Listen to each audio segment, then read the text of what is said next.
बीते दिनों मध्य प्रदेश के कैबिनेट मंत्री प्रहलाद पटेल अपने गृह जिले नरसिंहपुर गए। कार्यक्रम में एक शामिल हुए। उन्हें उम्मीद थी कि वहां आकर मीडिया बंधु पत्रकार उनसे सवाल करेंगे, लेकिन असल में जो हुआ उसे देखकर वो हैरान तो हुए लेकिन खुश भी बहुत हुए।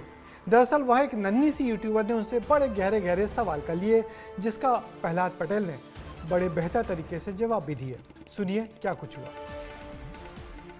और वैसे मैं तो आपके सामने कुछ नहीं, फिर भी आपसे कुछ प्रश्न पूछने का प्रयास करती हूँ। आप ज्यादातर नर्मदा परिक्रमा के बारे में बताते हैं, तो आपने बताया था कि जो नर्मदा संगम होता है तो उसमें ऊर्जा बहुत होती है, तो आप कुछ बताना चाहते हैं, संदेशा देना चाहते हैं?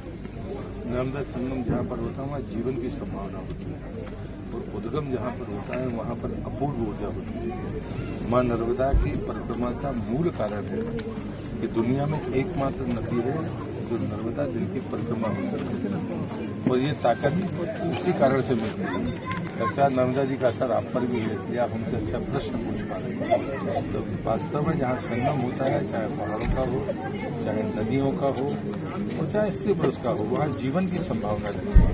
इसलिए संगम पर लोग स्नान करने जाते हैं, लेकिन उनको पता नहीं होता कि हम संगम पर जा क्यों रहे हैं। हर गृहस्थ को जीवन चाहिए, जीवन खुशियाँ चाहिए, इसलिए वो तीर्थों पर जाता है जहाँ संगम होते हैं, और उसको कारण नहीं पता होता। हमारे गुरुदेव ने हमको बताया था, वही बात मैंने कही थी, मन से नहीं कही। तो आपने बताया भी था भील के बारे में, जिन्होंने आपको 3 रोटी का आटा दिया था, और वो जो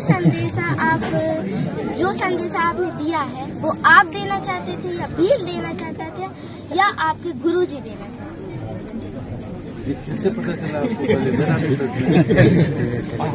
ये मुझे मेरे पिताजी ने बताया और मेरी दीदी है वो। गजब के सवाल किए। संदेश देने वाले हम तो कोई नहीं होते।